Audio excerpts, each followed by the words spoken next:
Hello, it's me, it's Recky. Welcome back for another Freaky Dicky reaction. We're gonna let go of the supernatural that we call ghost babies and demons and all the nasty thing that lurks down in the basement. And we cannot forget the sassy ghost babies. We're gonna leave them alone for a bit and we're gonna go ahead and check out MrBallen.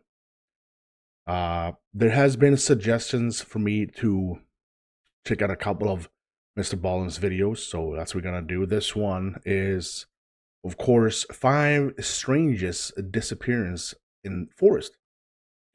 It's the 411 files or stories, something like that.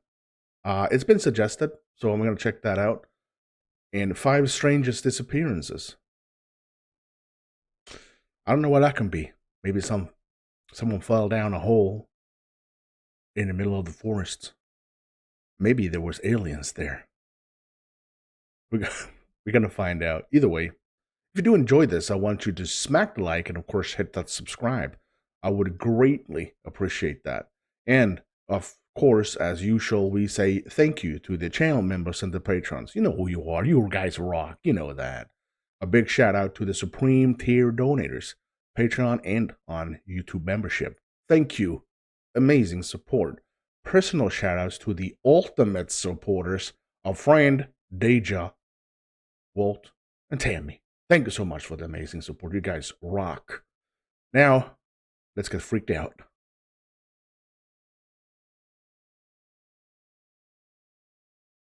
You see nothing. You see nothing. You see nothing. Is it gone? It is.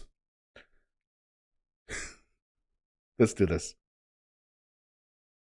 It's about 20 minutes long. And we got an intro, and let's do this. Something very strange seems to be going on inside of national parks in North America. Every year, hundreds of people go missing in these parks, but these parks are huge expanses of wilderness. So it's not particularly unusual that people might go missing inside of them. But every year, of those hundreds of people that go missing, there's always a few that go missing under very strange circumstances. Either the way in which they disappeared doesn't really add up. You know, someone will be watching or keeping an eye on someone, they'll turn around and then turn back and that person's missing and there's not a trace of them and they're never found again. Or you'll have instances of someone will go missing, there'll be an extensive search, there's no trace of them, and then they're found like miles and miles away in locations that are almost impossible to get to. Now, one man, David Politis, who's a former police detective, he began researching these very strange disappearances inside of national parks. Well, I don't know if a lot of people maybe use the these types of park to just get the hell out of Dodge. I mean, just go away, like run away, and they use the parks as an excuse. Not all, of course. Maybe some. It started when a park ranger actually approached him and said, "Hey, there's a bunch of weird things happening in state parks. You should look into it because you're a former detective." And so after looking into it, he discovered that there were so many oddities around many of these strange disappearances. And he saw there was many overlaps and similarities that he really dove into it. And he's examined thousands of these strange cases. By his count, 10,000 plus hours of research. He's written 4 books. They're all under the name Missing 411. If you Google Missing 411, you'll find a plethora of information about these cases. He has 2 documentaries out. And so David, while he doesn't actually take a stance as to, what's causing these strange disappearances, anybody that follows along with the Missing 411 cases is basically led to believe that something is hunting humans in North America inside of national parks. It is fascinating, it is terrifying, and I've picked out 5 of the most bizarre cases that I've come across. So someone is hunting people. What? I mean, it could be bears, it could be wolf. What else could it be? If you're talking animals, You got wolves, bears, you got mountain lions, sassy ghost babies. Inside of Missing 411. Basically. Before we get into those 5 stories, though, if this is the type of content that you're interested in, I am. strange, dark, and mysterious that I've kind of promised in this video, well, that's what my channel is all about. And I post 3 to 4 times a week. And so if that's your style and you like that type of content, if you could, please gently lambast the like button, and then please turn on all notifications so you don't miss any of my weekly uploads. Already all right, did, let's get into dude. the stories. If you want to check out more MrBallen, link for his channel is available in the description, as well as for this video we're currently watching. Okay, on story Father's 1. Day weekend, 1969, 6-year-old Dennis Martin, his brother, his father, and his grandfather headed up to the Smoky Mountains to go camping. This was a family tradition on Father's Day, and they were really excited about it. They get to the same campsite they always used. They set up, they have a wonderful first night, they camp out, and the next day, another camper in the area happened to walk by and saw that Dennis and his brother were playing there. And so this camper had kids as well, and he asked Dennis's father, hey, would it be okay if I brought my kids by? They're the same age as your sons, and they can just play together. Dennis's father says, sure, bring them down. And so... I'm using my skeptical eyes, and you know what that means. It doesn't... something is going wrong here. There's a random dude just comes walking and say, hey, how about I take my kids and they can play together? I mean, that's freaking me out already. The man goes, gets his kids, they come back, and before long, all the kids are playing hide and seek. Now, Dennis's father would say that he had an eye on Dennis the whole time. He was just at a distance, but watching his son to make sure he didn't get lost. And so at one point, all the kids are hiding from the parents. And, you know, at some point, the parents say, okay, show yourselves. And all the kids, except for Dennis, show themselves. And Dennis's father has watched Dennis go behind a particular tree. He watched him do it. He was watching the whole time. And so when they said, come on out, and he didn't come out, he actually wasn't that concerned because he knew exactly where his son was. And then after a few moments, he yelled to his son directly and starts walking over and says, Dennis, come out, Dennis. I know you're behind the tree. And when he finally got over there, Dennis wasn't there. Dennis's father immediately starts running off into the woods, screaming for his son. And he actually ends up running almost 2 miles up the Appalachian Trail, just hollering for his son, and he can't find him. And then the rest of the family had broken up and was searching the area because they're thinking, like, he couldn't have gone very far. He was literally just here. And I want to go say wild animals directly, because mountain lion would swoop off a kid in a blink of an eye. It wouldn't make any sound either. Dennis's father had said before, like, I watched him go behind the tree. I watched him. I don't know where he is, but I watched him go behind the tree. And so they're searching everywhere, and Dennis is gone. So a huge search, in fact, the biggest search in park history ensues, with 1,500 searchers that included the Army Green Berets, so the Special Forces got involved. They are combing a 60 square mile plot. They're looking everywhere, and there is nothing. There's no trace. There's no scent. There is nothing connected to Dennis Martin anywhere. And so they go back to Dennis's father, and they're like, you have to tell us what you saw. Again, this doesn't add up. No. If you were looking at the tree and he was right there, how is it that he has just vanished into thin air? But no one knew. That was it. No one knows what happened. There's no closure. He's just gone, and they never knew what happened to him. Years later, when David Paulides was doing his research for Missing 411 and was researching the Dennis Martin case, he interviewed other families that had been at the campground at the same time that Dennis had gone missing. And one of those families was the Key family. And they had asked a park ranger where they could go on the campground where they might be able to see some bears. And so the park ranger obviously said, you know, be careful, but you can go over here to this section of the campground and you might see a bear. And so they head over there and they're looking for bears. And one of their children hears a scream, or thinks he hears a scream, and kind of directs the family to look in the direction of the scream. And from their vantage point, they could see up onto the side of this mountain where there was, call it sparse trees all over the mountain, so you could kind of see in between the trees. And they saw what looked like a bear running along the mountainside, but with something slung over its shoulder. Except the interesting thing about this bear was the father was quoted as saying that it didn't really act like a bear. It was acting more like a human the way it was running. It looked, hairy and like an animal, but it was running and dodging between trees. It was holding this, what looked like a child over its shoulder. Get out of town. It acted almost like a human. And so you have a bear man that has been spotted by the Key family, and they bring this up to the investigators that are looking into the Dennis Martin case. And obviously the Dennis Martin investigators, they don't take this seriously. Yeah. They think that they're just saying some ridiculous thing for attention or whatever it is. So Yeah. it never really was entered into the case with Dennis Martin. It wasn't until the missing 411 cases that it was ever connected. But there really was a family that claims to have seen a bear man carrying a child about an hour after Dennis Martin had gone missing in the same area where Dennis Martin had gone missing. Okay. So this kid was allegedly kidnapped and killed, allegedly, by a bear man that a family named Key saw running with this kid hung back on his shoulder.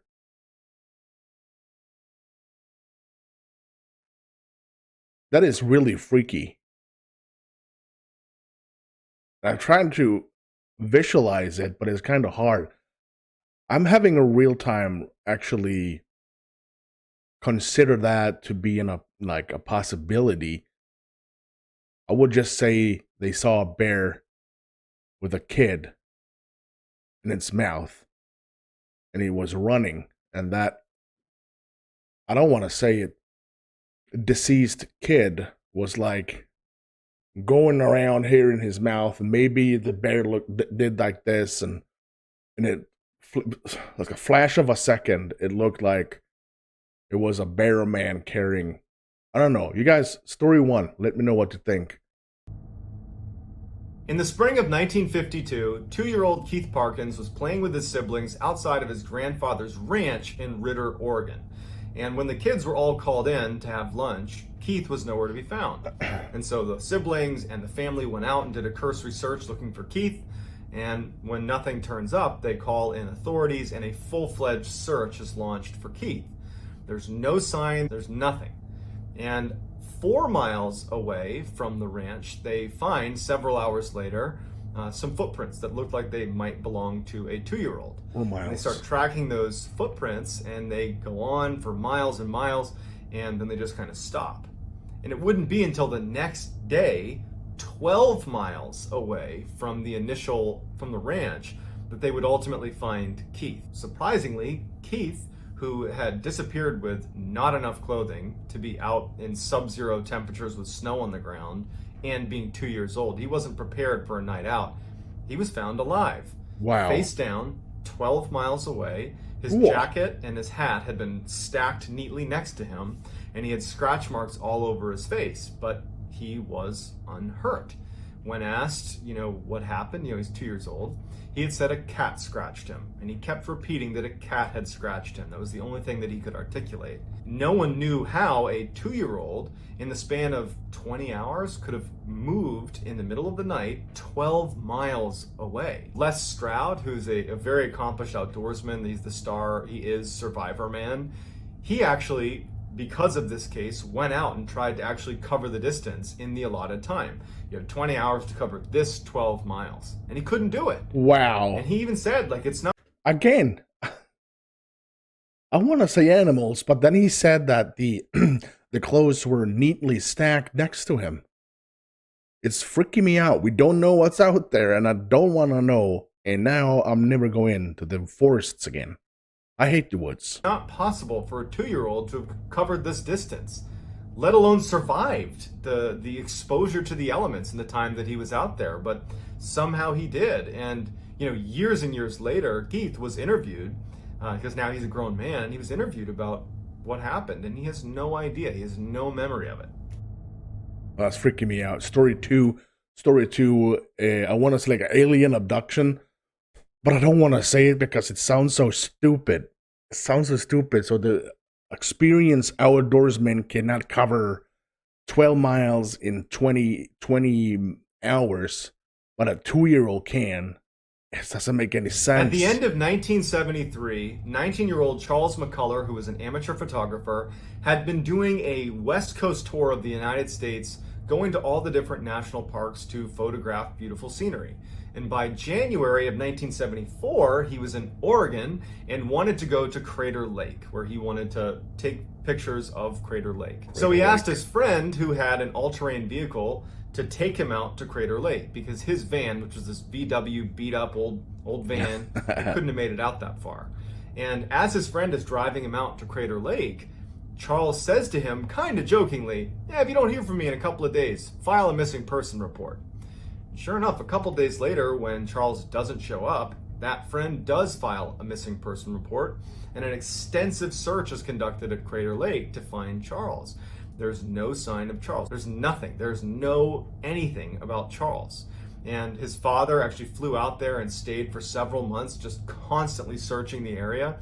Found nothing. So nothing is found. So a year later, a couple of backpackers were hiking the area around Crater Lake, and they get lost. They take a wrong turn, and they're well off the trailhead, and they discover a backpack.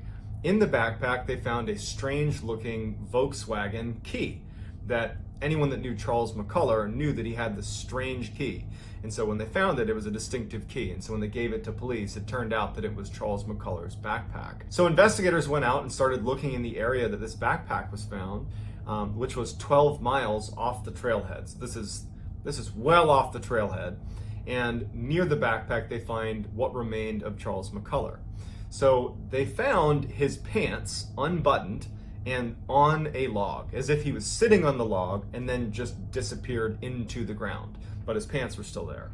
Sticking out of the pants were his socks, no shoes, and in the socks were his feet bones. There was no jacket, there was no upper portion of his skeleton. 12 feet away, they find a portion of his skull. And that is the last thing they find of Charles McCullough. And ultimately, it was determined that he died of natural causes. His family was not prepared to accept that. However, when you look at some of the circumstances, we have, he's missing his jacket, he's missing his boots, he's missing his photography equipment, his head is detached from his body. He was also 12 miles. Oh my God, I don't know. It's so weird. I want to say again, this has to be an animal that's chopped off his head and stuff like that. So the head was gone. I can't remember if he said that there was only the legs, there were no legs, and there's the feet bones stuck in on the side. Wow. Off the trailhead. And when he went missing, there had been approximately 5 to 7 feet of snow that had dumped in the area. So how did he move 12 miles off the trailhead in 7 feet of snow, especially when you consider he was not an outdoorsy type. And even when he got dropped off by his friend that drove him out there, he even said later on that he felt like Charles was very ill-equipped for the environment he was going into. But at the end of the day, it was left as, sorry, he went missing and he died of natural causes. And that was that. Wow. 99% of this is animals. I'm going to say that, period, now. Let me know what you think about story 3. Bart Schleyer was a famous outdoorsman and hunter. He was just one of those people that you could drop into any environment and he's not only going to survive, he's going to thrive. A testament to that would be he spent months in Siberia. If you drop Recky out in the middle of nowhere, he's going to be dead in 4 minutes. Tracking and catching Siberian tigers. He was like a world-renowned tiger tracker. He's just like this super rugged, super competent outdoorsman. In September of 2004, Bart books a float plane. Oh, I didn't hear what he said because I'm talking.